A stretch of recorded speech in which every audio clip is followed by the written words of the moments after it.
ஜெபிக்கும்போது ஆண்டவர் பேசும்படியாக உணர்த்தின வசனத்தை நாம் தியானிக்க போகிறோம். ஆமேன். உண்மையிலே ஆண்டவர் நம்மளை நேசிக்கிறாருங்க, எல்லாரையும் நேசிக்கிறார். நான் அது நம்பிக்கையை குறித்து பேசணும் அப்படின்னு சொல்லிட்டு நான் சோம்பிட்டுருக்கேன். அப்புறம் ஆனந்த் 2 பாட்டு படித்தான். அதுக்கப்புறம் ஆண்டவர்கிட்ட கேட்கேன், ஆண்டவரே இதை பேசணுமா வேறு எதை பேசணுமா? அப்போ 3வது என் தம்பி பாட்டு படிக்க போகிறான். அப்போ அவன் எடுத்தோடனே சொல்கிறான், என் நம்பிக்கையே சோத்திரம், அந்த பாட்டை சொல்லிட்டு சொல்கிறான். அப்போ பாருங்கள், ஆண்டவர் எவ்வளோ நேசிக்கிறார் பாருங்கள், அதாவது மனுஷனுடைய உள்ளங்களை. அப்போ அதுக்கு என்ன அர்த்தம் அப்படின்னா, அப்போ நீ இதை தான் பேசணும் அப்படி சொல்லி எனக்கு சொல்கிறாரு. அவருக்கும் தெரியும் இங்கே எத்தனை பேர் இன்றைக்கி வருவோம், எத்தனை பேர் பிரச்சனைகள் இருக்குன்னு தெரியும். அதனால் இன்றைக்கி பாருங்கள், எல்லாருக்கும் தெரிஞ்ச வசனங்க. எல்லோரும் வாங்க பார்க்கலாம். நீதிமொழிகள் 23ஆம் அதிகாரம் 18வது வசனம். நீதிமொழிகள் 23:18. நிச்சயமாகவே முடிவு உண்டு, உன் நம்பிக்கை வீண் போகாது. ஆமேன். பாருங்கள், இந்த வசனத்தை நான் எட்டு வந்திருக்கேன். ஆண்டவர் உறுதிப்படுத்துகிறார். எல்லாரும் கண்களை மூடி, ஆண்டவரே நீங்கள் தான்ப்பா பேசணும், மனுஷனுடைய சத்தத்தை நாங்கள் கேட்க வரலப்பா, இந்த மனுஷனை மறைச்சிருங்க. ஆமேன். நீங்கள் தான் பேசணும் ஆண்டவரே. உம்முடைய வார்த்தையில் ஜீவன் உண்டு, உம்முடைய வார்த்தையில் வல்லம் உண்டு ஆண்டவரே, நீங்கள் பேசுங்கப்பா. ஆமேன். எல்லாரும் கண்களை மூடி ஜெபிக்கலாமா? ஆமேன். கர்த்தருடைய சத்தம் அது கேதுரு மரங்களை முறிக்குமா, பெண்மான ஈன செய்யுமா. ஆமேன். அவருடைய வார்த்தையில் அவ்வளோ ஒரு வல்லமை உண்டு. உம்முடைய சத்தத்தை கேட்க வந்திருக்கோம் ஆண்டவரே, இந்த மனுஷன் நீங்கள் மறைச்சிருங்கப்பா. எல்லாரும் ஜெபிக்கலாமா? எல்லாரும் கண்களை மூடி எல்லாரும் ஜெபிக்கலாமா? ஆமேன். அப்பா, உம்முடைய வார்த்தை கொண்டு பேசி பிள்ளைகளை பலப்படுத்தும் இயேசுவின் நாமத்தில் பிதாவே, ஆமேன். அன்பானவர்களே, எல்லாருக்குமே தெரிந்த ஒரு வசனங்க, நிச்சயமாகவே முடிவு உண்டு, உன் நம்பிக்கை வீண் போகாது. இதை குறித்து அன்றைக்கு ஆண்டவர் தியானிக்கும்படியாக உணர்த்தினார். ஆமேன். அன்பானவர்களே, நிச்சயமாகவே முடிவு உண்டு, உன் நம்பிக்கை வீண் போகாது. எனக்கு அன்பானவர்களே, புலம்பலோடு இருக்கீங்களா? பிரச்சனையோடு இருக்கீங்களா? ஏதாவது ஒரு காரியத்தை எதிர்பார்த்துருக்கீங்களா? ஆண்டவர் இன்றைக்கு உங்களோடு பேசுகிறார். ஆமே, நிச்சயமாகவே முடிவுண்டு, ஆனால் உன் நம்பிக்கை வீண் போகாது. கைகளை தட்டி கத்த நாமத்தை மைப்படுத்தும். உண்மையிலே எல்லாருக்கும் தெரியுங்க, தொடக்கமும் முடிவு உண்டு எல்லாருக்கும் தெரியும். ஆனால் உன் நம்பிக்கை வீண் போகாது. முடிவில்லாத ஒன்றுமே கிடையாது, அப்படி தானே? ஆனால் உன் நம்பிக்கை வீண் போகாதுன்னு சொல்லி ஆண்டவர் இன்றைக்கு உங்களோடு பேசுகிறார். நிச்சயமாகவே முடிவுண்டு. எல்லாருமே சொல்லுவாங்க, ஆண்டவரை அறியாதவன் சொல்லுவாங்க, துன்மார்க்கனும் சொல்லுவான், பாவியும் சொல்லுவான், முடிவு உண்டு. ஆனால் பைபிள் என்ன சொல்லுதுன்னா, உன் நம்பிக்கை வீண் போகாது. கைகளை தட்டி கத்த நாமத்தை மைப்படுத்து. ஏன்னா அதுக்கு முன்னாடி உள்ள வசனத்தை படித்து பார்த்தீங்கன்னா, உன் மனதை பாவிகள் மேல் பொறாமை கொள்ள விடாதே, நீ நாடோறும் கர்த்தரை பற்றும் பயத்தோடு இரு. அதை சொல்லிட்டு தான் சொல்கிறாரு, நிச்சயமாகவே முடிவுண்டு, உன் நம்பிக்கை வீண் போகாது.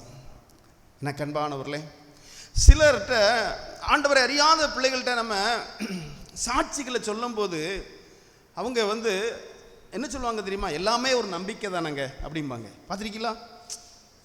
அதாவது ஆண்டவரை அறிந்தவங்க, ஆண்டவருடைய பிள்ளைங்க, ஆனால் அதுக்கு அது சொன்ன உடனே அவங்களுக்கு சந்தோஷமாக இருக்கும், அவங்களுக்கு விசுவாசம் பெருகும் அந்த வார்த்தையை சொன்ன உடனே. ஆனால் விக்கிரகத்தை வணங்குறவங்க மற்றவங்கெல்லாம் என்ன சொல்லுவாங்க தெரியுமா? எல்லாமே ஒரு நம்பிக்கை தானங்க அப்படிம்பாங்க. பார்த்துருக்கீங்களா? எதுவுமே ஒரு நம்பிக்கை தானேம்பாங்க.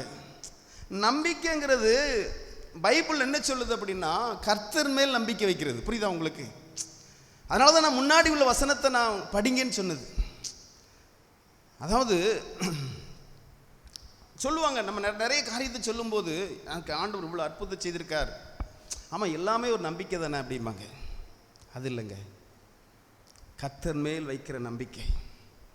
ஆண்டவர் என்னை கைவிட மாட்டார், என் குடும்பம் ரட்சிக்கப்படும், என் குடும்பம் ஊழியம் பண்ணும், என் குடும்பம் எழும்பும், தரித்திரம் நீங்கும், பலவீனத்தை நீக்கி போடுவார், இயேசுதான் செய்வார். எந்த முடிவோடு நாம் இருந்தோம் என்று சொல்லி, நம்பிக்கையில் இருந்தோம் என்று சொன்னால் 100க்கு 100 வெற்றி உண்டுங்க. கைகளை தட்டி கத்த நாமத்தை மைப்படுத்தும். ஹல்லேலூயா, ஆமென்.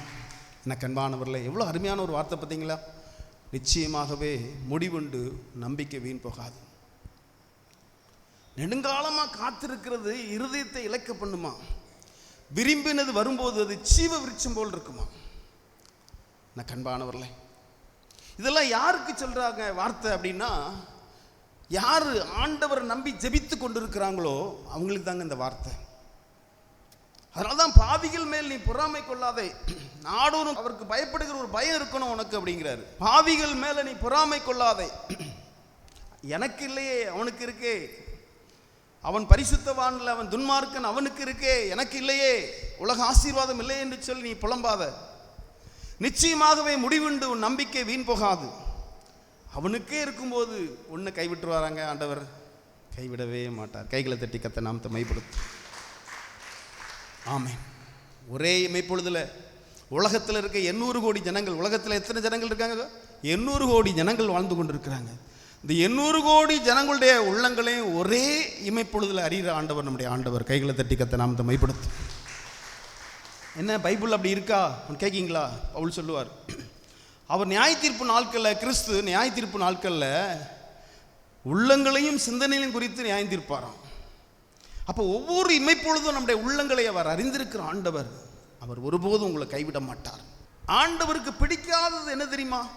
பின்மாற்றம், பின்வாங்கி போறது. இதுதான் ஆண்டவருக்கு பிடிக்காத ஒரு காரியம். ஆவிக்குரிய வாழ்க்கையில் வந்துட்டோம் அப்படின்னா ஒரு முன்னேற்றம் இருக்கணும். பைபிளில் ஒரு ராஜா உண்டுங்க, எசேக்கியா ராஜான்னு சொல்லி ஒரு ராஜா உண்டு. அவரை குறித்து நம்ம நிறைய நேரம் நம்ம தியானிச்சிருக்கோம். அந்த ராஜாவை குறித்து 2 ராஜாக்கள் பார்த்தீங்கன்னா 18ஆம் அதிகாரம் 5ஆம் வசனத்தில் என்ன போட்டிருக்கு அப்படின்னா, ராஜாக்கள்ல அவரை போல கர்த்தர் மேல் நம்பிக்கை உள்ளவன் ஒருவனும் இல்லைன்னு சொல்லி போட்டிருக்கு. படிமா அந்த வசனத்தை படிமா. 2 ராஜாக்கள் 18ஆம் அதிகாரம் 5ஆம் வசனத்தை படி. அவன் இஸ்ரவேலின் தேவனாகிய கர்த்தரின் மேல் வைத்த நம்பிக்கையிலே அவனுக்கு பின்னும் அவனுக்கு முன்னும் இருந்த யூதாவின் ராஜாக்களில் எல்லாம் அவனை போல் ஒருவனும் இருந்ததில்லை. கர்த்தர் மேல் உள்ள நம்பிக்கை எசேக்கியா ராஜாவை போல ஒருவனும் இல்லையாம். அந்த அளவுக்கு ஆண்டவர் மேல நம்பிக்கை உள்ளவன். அது மாத்திரமல்ல, மற்றவர்களையும் கர்த்தர் மேல் நம்பிக்கை வைக்கணும் அப்படின்று பிரசங்கம் பண்றவன். ஆண்டவர் தான் நீங்க நம்பணும் என்று சொல்லி ஆண்டவரை நம்ப சொல்லுவான். அப்படிப்பட்ட ஒரு மனுஷன். அவனுடைய வாழ்க்கையில திடீர்னு சொல்லி பிரச்சனைங்க. சரீரத்தில் ஒரு கொடிய ஒரு வியாதி. ஆண்டவரே சொல்லிட்டாரு, எசேக்கியா ராஜா மரிக்க போறாரு, நீ போய் சொல்லு என்று சொல்லி ஒரு தீர்க்கதரிசி அனுப்புறாரு. ஏசாயாங்கிற தீர்க்கதரிசி. அந்த தீர்க்கதரிசி போய் சொல்றாரு, ஆண்டவர் சொல்றாரு நீங்க சாக போறீங்க. பாருங்க எப்படி இருக்கும் அவனுக்கு, யோசித்து பாருங்க பார்க்கலாம். அவன் கர்த்தரையே நம்பினபடினால என்ன நடந்துச்சு தெரியுமா? ஒரு முடிவுண்டு, கண்டிப்பா நம்ம நம்பிக்கை வீண் போகாது என்று சொல்லி அவன் ஜெபிக்க ஆரம்பிச்சிட்டான். பாருங்க, ஏசப்பாவை சொல்லி அனுப்பியிருக்காரு. எசேக்கியா ராஜா மரிக்க போறாரு. ஏன் இதை சொல்லி அனுப்புனாருன்னு உங்களுக்கு தெரியுமா? இவருக்கு அந்த நேரத்தில் குழந்தை கிடையாது, எசேக்கியா ராஜாவுக்கு. இனிமே யாரு அடுத்த ராஜாவை ஆயத்தப்படுத்தணும். அப்புறம் மரிக்கிறதுக்கு முன்னாடி அதுக்கு இவர் சொல்லி அனுப்புறாரு ஆண்டவர். என்ன நடந்துச்சு தெரியுமா? அவர் சொல்லிட்டு போயிட்டாரு. இவன் கண்ணீரோடு ஆண்டவரிடத்தில் ஜெபிக்கிறான், ஆண்டவரே என் வாழ்க்கை முடிஞ்சிட்டா ஆண்டவரே, அவ்வளோதானா, என் வாழ்க்கை முடிஞ்சிட்டா அவ்வளோதானா ஆண்டவரே, ஆண்டவரே என் வாழ்க்கை அதோட முடிஞ்சா. அவனுடைய ஜெபத்தை குறித்து ஏசாயா 38 போட்டிருக்கு. அவன் புறாவை போல புலம்புனானா, குருவியை போல கூவுனானா. ஆண்டவரே இனி நான் மனுஷரெல்லாம் பார்க்க முடியாதா, இனி இரவு பகலை நான் பார்க்க முடியாதா, அவ்வளோதானா? அப்படி ஆண்டோடைய பாத்துல கண்ணீரோடு செபிக்கிறான். என்ன வந்துச்சு தெரியுமாங்க? அதே தீர்க்கதரிசி திரும்பி வர்றாரு, வந்து சொல்றாரு, உன்னுடைய ஆயுசு நாட்களை கர்த்தர் 15 வருஷம் கூட்டி கொடுத்துருக்காரு. கைகளை தட்டி கர்த்தர் நாமத்தை மைப்படுத்து. ஆமாம். அதுக்கப்புறம் அவனுக்கு மனைசாங்க ஒரு மகன் பிறக்கிறான். யோசித்து பாருங்க பார்க்கலாம். ஆண்டோடத்தில் கண்ணீரோடு ஜெபிக்கிறான். உன் கண்ணீரை கண்டேன், உன் விண்ணப்பத்தை கேட்டேன். எனக்கு அன்பானவர்கள், யார் ஆண்டவர் மேலே நம்பிக்கை இருக்கோ அவங்க தாங்க ஜெபிப்பாங்க. அதனால தான் சொல்றார், நிச்சயமாகவே முடிவுண்டு, உன் நம்பிக்கை வீண் போகாது. ஆமென்.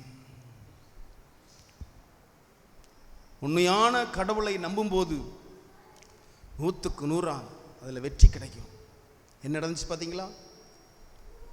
மரண அவஸ்தைப்பட்டு கிடந்த ஒரு மனுஷனுக்கு ஆண்டவர் ஆயுசை கூட்டி கொடுக்காரு. காரணம் ஆண்டவர் மேலே உள்ள நம்பிக்கை. யோசித்து பாருங்க, ஒரு பெரிய தீர்க்கதரிசியே போய் சொல்லிட்டு போயிட்டாரு, ஆண்டவரே சொல்லிட்டாரு நீ மரிக்க போறான்ட்டு. பாருங்க, அதே ஆண்டவரே சொல்றாரு. காரணம் யோசித்து பாருங்க பார்க்கலாம். எந்த அளவுக்கு ஆண்டவர் மேல் நம்பிக்கை வச்சிருக்கான் பார்த்தீங்களா? எந்த அளவுக்கு அவர் கைவிட மாட்டாருமா. நல்லா கவனமாக கேளுங்க. ஆண்டவர் உங்களை கைவிடுறாருன்னா அது நம்ம மேலே பெரிய ஒரு குற்றம் இருந்தால் தான் கைவிடுவார். நம்ம நம்மளை மீறி அதிகமான சாவுக்கதுவான பாவங்களை செய்தாங்க, அதை ஆண்டவர் கைவிடுவார். இது நல்லா புரிஞ்சுடுங்க முதல்ல. ஆமேன். உங்கள் ஜெபத்துக்கு பதில் இல்லை, பதில் இல்லை அப்படின்னா நம்ம ஏதோ நமக்குள்ள பெருமை அதிகமாக இருக்கலாம். ஒருவேளை அந்த அண்ணாளம்மா குழந்தைக்கு அந்த ஜோமிட்டு ஆவியில் நிறைஞ்சி ஒரு பாட்டு படிப்பாங்க தெரியுமா? அதாவது கர்த்தர் கொல்லுகிறவர் உயிர்ப்பிக்கிறவர்னு சொல்லி அந்த அம்மா பாட்டு படிப்பாங்க. அது மாத்திரமல்ல, மெட்டிமையான பேச்சை பேசாதீங்க, அகந்தியாக இருக்காதீங்க. ஏன்னா இதெல்லாம் இருந்துச்சுன்னா நமக்கு ஆசீர்வாதம் இருக்காதான். உண்மையிலே நல்லா யோசித்து பாருங்க. ஏன் ஆண்டவர் இன்னும் கண்டிப்பாக ஆண்டவர் அற்புதம் செய்வார். 100க்கு 100 உங்கள் நம்பிக்கை அது வீண் போகாது. குழம்பிடாதீங்க. நீங்கள் அவருடைய இரத்தத்தால் கழுவப்பட்டிருக்கீங்க, அவருடைய அபிஷேகத்தை பெற்றிருக்கீங்க. அவர் கைவிடுவாராங்க? கைவிடவே மாட்டார். அவர் ஒருபோதும் நம்மளை கைவிட மாட்டார். பேதுரு எழுதுவார்ல, முன்னே நீங்கள் தேவனுடைய ஜனங்களாக இருக்கல, இப்போ தேவனுடைய ஜனங்களாக இருக்கீங்க. முன்னே இரக்கம் பெறாதவர்களாக இருந்தீங்க, இப்போ இரக்கம் பெற்றவர்களாக இருக்கீங்க பாரு. என்ன கண்பானவர்களே, உண்மையிலே ஆண்டோடைய பாதத்தில் நாம் ஜெபிக்கும் போது ஆண்டவர் அற்புதம் செய்வார். காரணம் நம்பிக்கை. ஆமீன். கைகளை தட்டி கர்த்தர் நாமத்தை மைப்படுத்தும். ஆமாம். அந்த எசேக்கியா ராஜா ஆண்டவர் மேலே நம்பிக்கை வச்சதுனால தான் அந்த ஆபத்து நேரத்திலையும் ஆண்டவர் இடத்துல ஜெபித்து ஜெயத்தை பெற்றுக்கொண்டான். என்ன கண்பானவர்களே, நம்முடைய வாழ்க்கையிலையும் உண்மையிலே ஆண்டவர் மேலே நம்பிக்கை இருந்தால் தான் நம்ம ஜெபிக்க முடியும், அல்ல ஜெபிக்கவே முடியாது. அதனால தான் கர்த்தரை நம்புகிறவனும் செழிப்பான் என்று சொல்லி நாம் வேதத்திலே நாம் பார்க்கிறோம். என்ன கண்பானவர்களே, நிச்சயமாகவே முடிவுண்டு உன் நம்பிக்கை வீண் போகாது. ஹல்லேலூயா. ஆமென். என்ன கண்பானவர்களே, இன்னும் பாருங்க, பைபிளில் யோபு என்ற ஒரு பக்தனை பார்க்குறோம். அவரை குறித்து பார்க்குறோம். அவர் சொல்லுவார், அவர் என்னை கொன்று போட்டாலும் நான் கர்த்தர் மேல் நம்பிக்கையாக இருப்பேன் பாரு. பார்த்தீங்களா? யோபு 13ஆம் அதிகாரம் 15ஆம் வசனமாக இருக்கும் இன்னைக்கு. அவர் என்னை கொன்று போட்டாலும், பாருங்க எவ்வளோ, பாருங்க யோசித்து பாருங்க பார்க்கலாம். எசேக்கியா ராஜா அவரை போல நம்பிக்கை, கர்த்தர் மேல் நம்பிக்கையும் எவனும் இல்லைன்னு போட்டிருக்கு. ஆனால் அதையும் மிஞ்சிட்டார் பாருங்க யோபு. அவர் என்னை கொன்று போட்டாலும் எவ்வளோ பிரச்சனைகள் இருந்தார் தெரியுமாங்க அவர் சொல்லும்போது. அந்த வார்த்தையை சொல்லும்போது எல்லாவற்றையும் இழந்துட்டாருங்க. ஆனால் அவர் சொல்றாரு, பிள்ளைகளை இழந்துட்டாரு, செல்வங்கள் எல்லாவற்றையும் இழந்துட்டாரு, சரீரத்தில் பலவீனம். அவர் சொல்றாரு, அவர் என்னை கொண்டு போட்டாலும் அவர் மேல் நம்பிக்கையாக இருப்பேன். என்ன கண்பானவர்களே, அந்த வசனத்தை படிமா, எல்லாருக்கும் கேட்குற மாதிரி படி. அவர் என்னை கொன்று போட்டாலும் அவர் மேல் நம்பிக்கையாக இருப்பேன். போதும். அதாவது இயேசு என்னை கொன்று போட்டாலும் சரி, அவர் மேல் நம்பிக்கையாக இருப்பேன். என்னங்க நடந்துச்சு? நடந்தது என்ன? ரெட்டிப்பான ஆசீர்வாதம். கைகளை தட்டி கர்த்தர் நாமத்தை மைப்படுத்தும். அதனால தான் நிச்சயமாகவே முடிவுண்டு உன் நம்பிக்கை. யோசித்து பார்க்கும்போது பிரசங்கி ஒருவேளை இந்த யோபு வச்சு எழுதிருப்பாரோ அப்படி நம்ம யோசிக்க வேண்டியிருக்கு. அப்படி தானே? அதாவது இது பிரசங்கி சாலமன் தான் எழுதுறாரு, நிச்சயமாகவே முடிவுண்டு உன் நம்பிக்கை வீண் போகாதுன்னு. இதில் பைபிளில் இப்படி ஒரு மனுஷன் இருந்திருக்கான் பாருங்க. அவ்வளோ பிரச்சனை, எவ்வளோ பிரச்சனை பாருங்க. செல்வங்கள் எல்லாம் பெரிய பணக்காரங்க, அவ்வளோ செல்வம் போயிட்டு பிள்ளைகள்லாம் எல்லாமே இழந்துட்டான், பிள்ளைகளையும் இழந்துட்டான். அது மாத்திரமல்ல, மனைவி சொல்கிறா, அவனுடைய சரீரத்தை பார்த்து அவன் சரீரம் அழுகி போயிருக்கு, நீ தேவனை தூசித்து நீ ஜீவனை விடுங்கிற. அவன் சொல்கிறான், போடி பைத்தியக்காரி. இப்போ என்னங்க நடந்துச்சு யோசித்து பாருங்க பார்க்கலாம். ரெட்டிப்பான ஆசீர்வாதம். கைகளை தட்டி கர்த்தர் நாமத்தை மைப்படுத்தும். அதுக்கப்புறம் யோபு பிள்ளைகள் எப்படி இருந்தாங்களான்னு தெரியுமா? அந்த பிள்ளைகளை போல் அழகே இல்லையா, அவ்வளோ அழகாக இருந்திருக்காங்க. யோசித்து பாருங்க பார்க்கலாம். எனக்கு அன்பானவர்களே, நிச்சயமாகவே முடிவுண்டு உன் நம்பிக்கை வீண் போகாது. பாவிகள் மேல் பொறாம கொள்ளாத, நாடோறும் கர்த்தரை குறித்து அவரை குறித்தே ஒரு பயத்தோடு இரு. நிச்சயமாகவே முடிவுண்டு உன் நம்பிக்கை வீண் போகாது. நான் ஆண்டவரை நம்புறேன்னு சொல்லி நீ பாவம் பண்ணிட்டு ஆண்டவரை நம்புறேன்னா இந்த வசனம் உனக்கு பொருந்தாது. அதான் சொல்றாரு, பாவிகள் மேல் நீ பொறாமை கொள்ளாதே. எனக்கு அன்பானவர்களே, இயேசு கைவிடவே மாட்டார். கைகளை உயர்த்தி சொல்லுங்க பார்க்கலாம். எங்கள் அப்பா கைவிட மாட்டாங்க, எங்கள் அப்பா என்னை கைவிடவே மாட்டாங்க, எங்கள் ஏசப்பா என்னை கைவிடவே மாட்டாங்க. ஆமென். ஹல்லேலூயா. அவர் ஒருபோதும் கைவிட மாட்டார். அதை ருசித்து பாருங்கம்மா. அதனால தான் இன்றைக்கு ஆண்டவர் இந்த வார்த்தை கொண்டு உங்களோடு பேசுகிறார். ஆமேன். இந்த கண்பானவர்களே, அவர் ஒருபோதும் கைவிட மாட்டார். அதாவது அவங்க ஃப்ரெண்ட்ஸு, அவனுடைய ஃப்ரெண்ட்ஸு, நண்பர்கள்லாம் அவனுடைய பாடுகளை பார்த்து அவனை ஒருவேளை ஆண்டவர்கிட்ட நிறைய ஆண்டவருக்கு விரோதமான பாவம் செய்திருப்பானோ என்று சொல்லி பேசிக்கிட்டே இருக்கிறாங்க. அந்த நேரத்தில் தான் பேசுகிறாரு, அவர் என்னை கொண்டு போட்டாலும் அவர் மேல் நான் நம்பிக்கையாக இருப்பேன். எனக்கு அன்பான தேவனுடைய பிள்ளைகளே, பாடுகள் உண்டு, உபத்திரம் உண்டு, ஆண்டவர் கைவிட மாட்டார். இது யாரெல்லாம் நம்புறீங்க? ஆமேன். எல்லாமே நன்மைக்கு எதுவாகவே நடத்துவார். சொல்லுங்கள் பார்க்கலாம், பக்கத்தில் கையை பிடிச்சு, நம்முடைய ஆண்டவர் எல்லாமே நன்மைக்கு எதுவாகவே நடத்துவார். அவர் நன்மைக்கு எதுவாகவே நடத்துவார். அவர் நன்மைக்கு எதுவாகவே நடத்துவார். ஹல்லேலூயா. ஆமேன். சரியாக நாம் இதை புரிந்து கொள்ள வேண்டும். இன்னொரு பாருங்கள், இன்னொரு அருமையான ஒரு சம்பவம் இருக்குது பைபிளில். சாத்ராக், மேசாக், ஆபேத்நேகோன்னு சொல்லி 3 வாலிபர்கள். இந்த சாத்ராக், மேசாக், ஆபேத்நேகோ குறித்து நம்ம எல்லாருக்குமே அதிகமாக தெரியும், அப்படி தானே? சின்ன வயசுலேயே சண்டே கிளாஸில் இதெல்லாம் நீங்கள் சரித்திரமாக ஒரு கதையாகவே நீங்கள் கேட்டிருப்பீங்க. நிறைய பிரசங்கம் கேட்டிருப்போம். சிறைப்பிடிக்கப்பட்ட அந்த நேபுகாத்நேச்சார் இஸ்ரவேல் ஜனங்களை சிறைப்பிடிக்கும் போது இவங்களும் சிறைப்பிடிக்கப்பட்டவர்கள். ஆனால் இவங்களுக்கு அன்றைக்கு நேபுகாத்நேச்சார் அந்த நிறைய நாடுகளை சிறைப்பிடித்து அவன் அரசாளுகிறான். அந்த அரசில் வேலை பார்க்குறாங்க யாரு? இந்த சாத்ராக், மேசாக், ஆபேத்நேகோ. என்ன நடக்கு அப்படின்னா, இந்த நேபுகாத்நேச்சார் திடீர்னு சொல்லி ஒரு பெரிய சிலையை உருவாக்கி இதை எல்லாரும் வணங்கணும். பாருங்க, அவன் சேட்டை பற்றிலாம் அவங்கள அக்கினி சொல்லையில் போடப்படும் சொல்லி ஒரு சட்டத்தை போடுறாரு. ஏன்னா நிறைய நாடுகளை அவன் அரசாள்ற அப்படின்னு அவனுக்குள்ளே அந்த அந்த ராஜாங்கிற ஒரு கௌரவம். இவன் நினைக்கிறான் நம்ம சொன்னதெல்லாம் ஜனங்கள் கேட்பாங்க அப்படின்ட்டு ஒரு பெரிய சிலையை உருவாக்கிட்டான். அதுக்கு அது அது என்னன்னே அவனுக்கே தெரியாது. சும்மா உருவாக்கி இதை வணங்குங்க அப்படிங்க. யோசித்து பாருங்க, பார்க்கலாம். இன்றைக்கி அப்படி தானங்க நடக்க எல்லா இடத்துலையும். யோசித்து பாருங்க, இதை வணங்கணும் அப்படிங்கிறான். அப்போ அந்த இடத்துல இந்த சாத்ராக், மேசாக், ஆபேத்நேகோ இந்த 3 புருஷர்களும் அந்த சிலையை வணங்கலைங்க. இதை போய் ராஜாட்ட போய் சொல்கிறாங்க, ராஜாவே, இங்கே இருக்கிற யூதர்களில் யூத குலத்தை சேர்ந்த 3 புருஷர்கள் இதை வணங்கவே இல்லை. ராஜா இன்னொருக்கா சான்ஸ் கொடுப்போம் அப்படின்ட்டு அவர் கூப்பிட்டு பேசுகிறாரு. என்ன சொல்கிறாங்க தெரியுமா? 3 பேரும், நாங்கள் ஆராதிக்கிற தேவன் எங்களை தப்புவிக்கிற வல்லவராக இருக்கிறார். இந்த பொற்சிலையை நாங்கள் வணங்க மாட்டோம். விடுவிக்காமல் போனாலும் நாங்கள் இதை வணங்க மாட்டோம். பாருங்க, யோசித்து பாருங்க, பார்க்கலாம் ராஜாவுக்கு எப்படிங்க இருக்கும். யோசித்து பாருங்க. ஏன்னா காரணம், ஆண்டவர் மேலே அவ்வளோ ஒரு நம்பிக்கை. யெகோவா அவர் தான் கடவுள், உண்மையான ஆண்டவர் அவர் தாங்க. அவங்க நல்லா தெரிஞ்சவங்க. அவர் தான் வானத்தையும் பூமி உண்டாக்கின ஆண்டவர். இவன் ஏதோ இந்த ஆள் ஏதோ ஒரு சிலையை உருவாக்கி வச்சிருக்காரு, இதை நாங்கள் வணங்க மாட்டோம். நாங்கள் உண்மையான கடவுளை தான் வணங்குவோம். உண்மையான கடவுளை தான் நாங்கள் தொழுது கொள்வோம். ஜீவனுள்ள தேவனை தான் நாங்கள் தொழுது கொள்வோம். விக்கிரகத்தை நாங்கள் தொழுது கொள்ள மாட்டோம். அது கிடையவே கிடையாது. அது கடவுள் இல்லை. நாங்கள் அந்த யெகோவா கிறிஸ்துவ மட்டும் தான் நாங்கள் தொழுது கொள்வோம். கிறிஸ்து தான் எங்களுக்கு தேவன். அவர் தான் எங்களுக்கு உண்மையான கடவுள். அவரை தான் நாங்கள் தொழுது கொள்வோம்.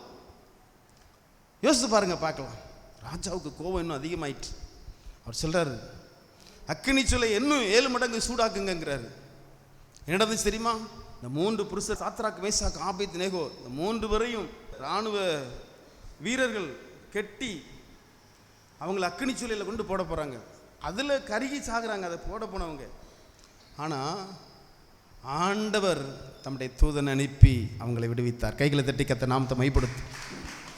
யோசித்து பாருங்க, பார்க்கலாம். ராஜாவே ஒன்றும் முடியல அவருக்கு. காரணம் என்ன தெரியுமாங்க? அவங்களுக்கு தெரியும், இயேசு கைவிட மாட்டார். சொல்லுங்க பார்க்கலாம், இயேசு என்னை கைவிட மாட்டார். சொல்லுங்க, கைகளை உயர்த்தி சொல்லுங்க பார்க்கலாம். நாங்கள் ஆராதிக்கிற தேவன் ஆண்டவராகிய இயேசு கிறிஸ்து எங்களை கைவிடவே மாட்டார். நாங்கள் ஆராதிக்கிற தேவன் ஆண்டவராகிய இயேசு கிறிஸ்து எங்களை கைவிடவே மாட்டார். ஆமேன். அவர் ஒருபோதும் கைவிட மாட்டார். அந்த வசனத்தை படிமா, அந்த தானியேல் 3ஆம் அதிகாரம் 16-17 படி பார்ப்போம். சாத்ராக், மேஷாக், ஆபேத்நேகோ என்பவர்கள் ராஜாவை நோக்கி, நேபுகாத்நேச்சாரே, யாரை நோக்கி? ராஜாவை நோக்கி. நேபுகாத்நேச்சாரே, இந்த காரியத்தை குறித்து உமக்கு உத்தரவு சொல்ல எங்களுக்கு அவசியமில்லை. நாங்கள் ஆராதிக்கிற எங்கள் தேவன், நல்ல கவனமா கேளுங்கம்மா, நீங்களும் வாய்களை திறந்து சொல்லுங்க. நாங்கள் ஆராதிக்கிற எங்கள் தேவன் எங்களை தப்புவிக்க வல்லவராயிருக்கிறார். அவர் எரிகிற அக்கினி சூளைக்கும், எங்களை தப்புவிக்க அவர் வல்லவராயிருக்கிறார். அப்போ கடவுளை குறித்து எவ்வளவு அறிந்திருக்காங்க பாத்தீங்களா? நாங்கள் ஆராதிக்கிற தேவன் எங்களை தப்புவிக்க, எவ்வளவு ஒரு நம்பிக்கை பாருங்க, பார்க்கலாம். நிச்சயமாகவே முடிவுண்டு, நம்பிக்கை வீண் போகாதுமா. அக்கினி சூளையில கொண்டு போட போறாங்க. அவன் சொல்ற வார்த்தை பாருங்க, நாங்கள் ஆராதிக்கிற தேவன் எங்களை தப்புவிக்க அவர் வல்லவராயிருக்கிறார். இன்றைக்கு அலையக இந்த உலகத்தோடு சேர்ந்து ஒன்று செல்போனு இல்லைன்னா உலகம், ஒன்று செல்போனு இல்லைன்னா உலகம், இப்படியே சேர்ந்து உண்மையான கடவுளை ஆராதிச்சவங்க நிறைய இன்னைக்கு பின்வாங்கி போயிருக்கிறாங்க. அதுதான் இன்னைக்கு இந்த வார்த்தை ஆண்டவர் உங்களோடு பேசுறார். இன்னைக்கு ஆண்டவர் மேலே இவங்களுக்கு நம்பிக்கை இல்லை. செல்போனை மணிக்கணக்கில் உட்காந்து நோண்டிட்டு இருக்கணும், அதுக்கப்புறம் நேரத்தை போக்குறதுக்கு அங்கிட்டு உட்காரணும் அப்படி தான் நடந்துட்டு இருக்கு. உண்மை தானேங்க? இப்படி தான் போயிட்டு இருக்கு நேரம். இது என்ன ஆயிட்டு அப்படின்னா, இப்போ ஆண்டவர் மேலே இவங்களுக்கு நம்பிக்கை வர மாட்டேங்கி. சாத்ராக் மேசாக் ஆபேத்நேகோ சொல்றாங்க ராஜாவை பார்த்து, நேபுகாத்நேச்சாரே, நாங்கள் ஆராதிக்கிற தேவன் எங்களை தப்புவிக்க அவர் வல்லவராயிருக்கிறார். ஏன் தெரியுமா? அவங்களுக்கு தெரியும், கைவிட மாட்டார், ஒருபோதும் அவர் கைவிட மாட்டார், அவர் ஒருபோதும் கைவிட மாட்டார். எனக்கு அன்பானவர்களே, அடுத்த வாக்கில் படிமா. அவர் எரிகிற அக்கினி சூளைக்கும் ராஜாவாகிய உம்முடைய கைக்கும், பாருங்க வார்த்தையை பாருங்க, எரிகிற அக்கினி சூளைக்கும் ராஜாவாகிய உம்முடைய கைக்கும். ஒரு அதுலேயும் எங்களை தப்பிப்பார். ஒருவேளை நாங்கள் வெளியே வந்த பிறகு நீர் எங்களை சுட்டாலும் சரி, அவர் எங்களை பாதுகாப்பார். புரியுதா உங்களுக்கு? அக்கினி சூளைக்கும் ராஜாவாகிய உம்முடைய கைக்கும் எங்களை நீங்களாக்கி விடுவிப்பார்.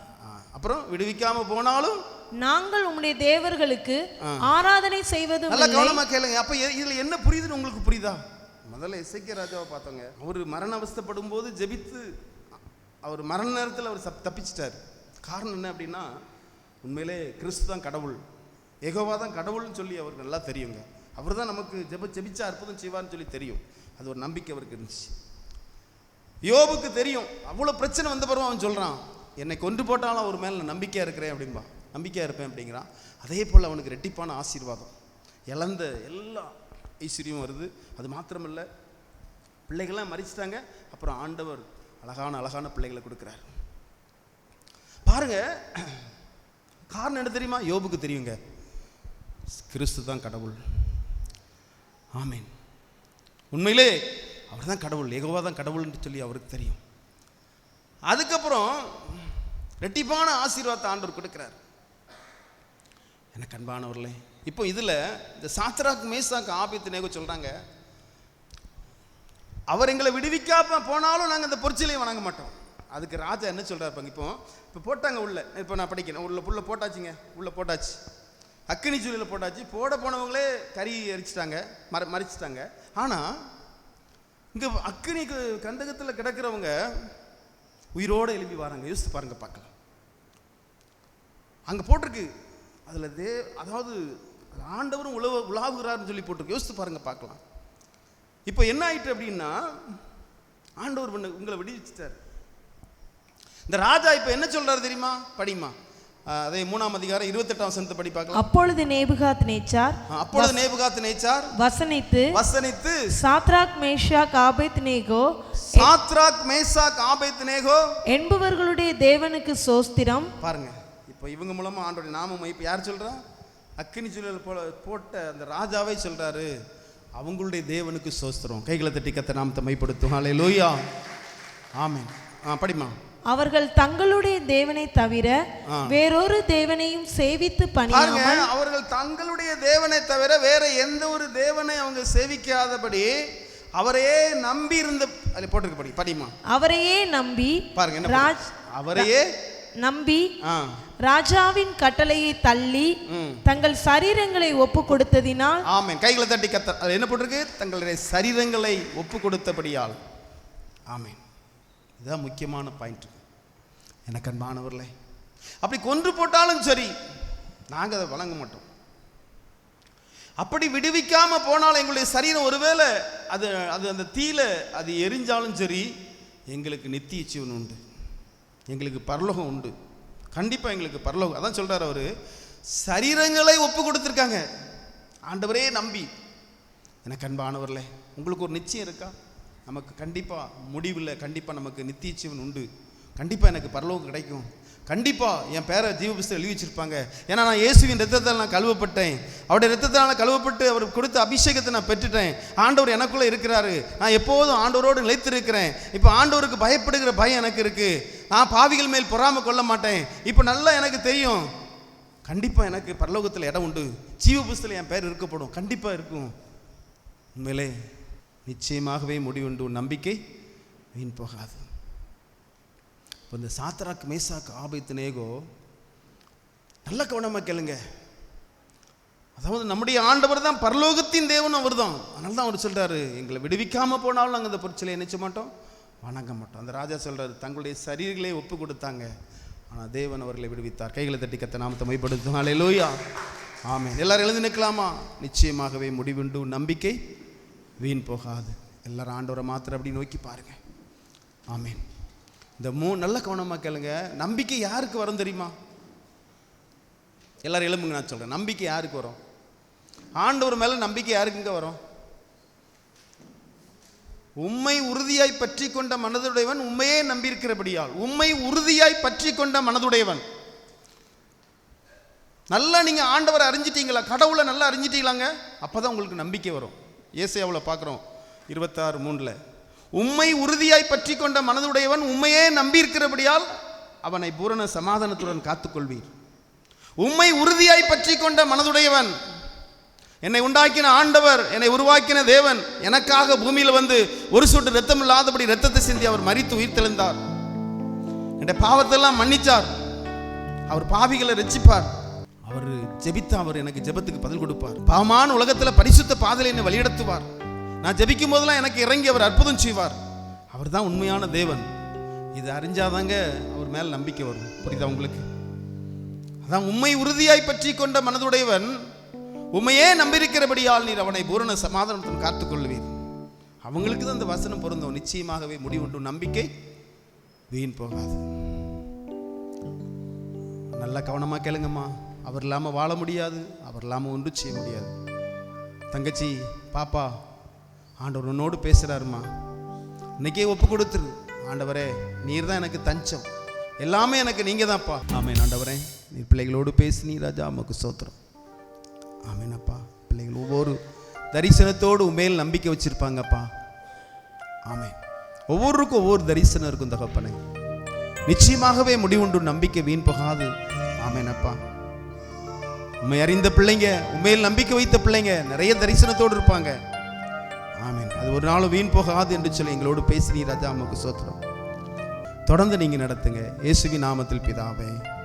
என் ஆத்துமாவே கர்த்தரை ஸ்தோத்திரி, முழுமே பிரச நாமத்தை ஸ்தோத்திரி. என் ஆத்துமாவே கர்த்தரை ஸ்தோத்திரி, அவர் செய்த சகல உபகாரங்களை மறவாதே. ஆமென். அல்லேலூயா, அல்லேலூயா. ஆமென். கர்த்தர் உங்களை ஆசீர்வதிப்பார்.